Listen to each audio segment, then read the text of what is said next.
జన్మభూమి express late అంటే విజయవాడ నుంచి విశాఖపట్నం రావాల్సింది కాదు. విశాఖపట్నం నుంచి విజయవాడ వెళ్ళే ట్రైన్ మాత్రం లేట్ అయింది. ఉదయం దాదాపు 3 గంటల పాటు లేట్ అయింది. ఈ 3 గంటలు ఎందుకు లేట్ అయింది, అసలు ఆ ఏసీ దగ్గర ఎందుకు లింక్ తెగింది అనే విషయం మీద మనతో మాట్లాడడానికి డైరెక్టర్ గారు ఉన్నారు. ఆయనతో మాట్లాడదాం. సార్ చెప్పండి, ఇవాళ పరిస్థితి చూస్తే మనం మార్నింగ్ చాలామంది కొంచెం ఇబ్బంది పడడం జరిగింది. దీనికి కారణం ఏంటంటారు? కారణం ఇప్పుడు ఎంక్వైరీ అవుతుందండి. ఇది senior officers level enquiry conduct అవుతుంది. ఫైనల్ అయిన తర్వాత అంటే మార్నింగ్ ఎన్ని గంటలకు అది ఎగ్జాక్ట్గా బయలుదేరారు సార్? 6:20కి రైట్ టైం బయలుదేరిందండి. దానివల్ల బయలుదేరిన తర్వాత ఏసీ ప్రాబ్లం వల్ల ఆగింది. మేము 2 వ్యాగన్ కోచ్లు మార్చవలసి వచ్చింది. ఇమీడియట్గా మార్చేసి పంపించాం. ఎంక్వైరీ కమిటీ స్పెషల్గా ఏమైనా వేశారు దాని మీద? దాని మీద senior administrative officers, senior scale officers enquiry నడుస్తుంది. జూనియర్ నడిచిన తర్వాత రేపు ఎంక్వైరీలో ఎంతమంది ఉంటారండి? ఎంక్వైరీలోని 4 ఉంటారండి. 4 ఆఫీసర్స్, పేజీ గ్రేడ్ ఆఫీసర్స్ ఉంటారు. దాంతోపాటు మీరు ఎంతమంది దాంట్లో హెడ్? దాంట్లో ఆపరేటింగ్ డిపార్ట్మెంట్ ఒకరండి, ఎలక్ట్రికల్ జనరల్ ఒకరు, మెకానికల్ డిపార్ట్మెంట్ ఒకరు, సేఫ్టీ 4 డిపార్ట్మెంట్లు ఉంటారు. సార్ దానికి ఏమైనా ప్రైమరీ ఏమైనా డిటెక్ట్ చేశారా? అంటే ప్రాథమికంగా దీనికి కారణం ఇదని ఏమైనా ఫైనల్ అయిన తర్వాత చెప్తామండి. అంటే ప్రైమరీ ఏమైనా అంటే కొంచెం ఇంకా ఫైనల్ అవ్వాలండి.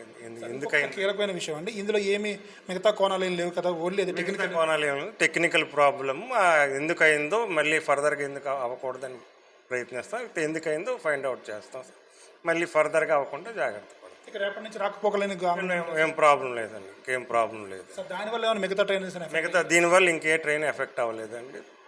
ఈ ట్రైన్లో కూడా పాసింజర్ కంఫర్టబుల్గా దించాం. అనౌన్స్మెంట్ గట్రా చేసి అందరిని దించడం జరిగింది. ఆ 2 కోచుల్లో ఉన్న వాళ్ళని మళ్ళీ ఎక్కించడం ప్రాబ్లం లేకుండా చేస్తాం. ఈ కోర్సులో మొత్తం ఇప్పుడు ట్రైన్స్ అన్ని బాగానే నడుస్తున్నాయి, నార్మల్ నడుస్తున్నాయండి. దీనికి ఇది మొత్తం మీద స్టేషన్ డైరెక్టర్ చెప్తోంది. మొత్తం విశాఖపట్నం సంబంధించి ఈస్ట్ కోస్ట్ రైల్వేలో ఈ ఒక్క ట్రైన్ లేట్ అయిందని, దీని ఇంపాక్ట్ దేని మీద లేదని, అలాగే దీనికి సంబంధించిన టెక్నికల్ రీజన్స్ అన్నింటినీ కూడా ఎంక్వైరీ చేసి పూర్తి వివరాలు త్వరలో వెల్లడిస్తామని ఆయన చెప్తున్నారు. జన్మభూమి ఎక్స్ప్రెస్ లేటు అంటే విజయవాడ నుంచి విశాఖపట్నం రావాల్సింది కాదు. విశాఖపట్నం నుంచి విజయవాడ వెళ్ళే ట్రైన్ మాత్రం లేట్ అయింది. ఉదయం దాదాపు 3 గంటల పాటు లేట్ అయింది. ఈ 3 గంటలు ఎందుకు లేట్ అయింది, అసలు ఆ ఏసీ దగ్గర ఎందుకు లింక్ తెగింది అనే విషయం మీద మనతో మాట్లాడడానికి డైరెక్టర్ గారు ఉన్నారు. ఆయనతో మాట్లాడదాం. సార్ చెప్పండి, ఇవాళ పరిస్థితి చూస్తే మనం మార్నింగ్ చాలామంది కొంచెం ఇబ్బంది పడడం జరిగింది. దీనికి కారణం ఏంటంటారు? కారణం ఇప్పుడు ఎంక్వైరీ అవుతుందండి. ఇది senior officers level enquiry conduct అవుతుంది. ఫైనల్ అయిన తర్వాత అంటే మార్నింగ్ ఎన్ని గంటలకు అది ఎగ్జాక్ట్గా బయలుదేరారు సార్?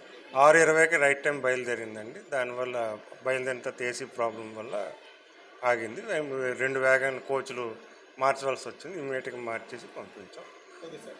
ఎంక్వైరీ కమిటీ స్పెషల్గా ఏమైనా వేశారు దాని మీద? దాని మీద senior administrative officers, senior scale officers enquiry నడుస్తుంది. జూనియర్ నడిచిన తర్వాత రేపు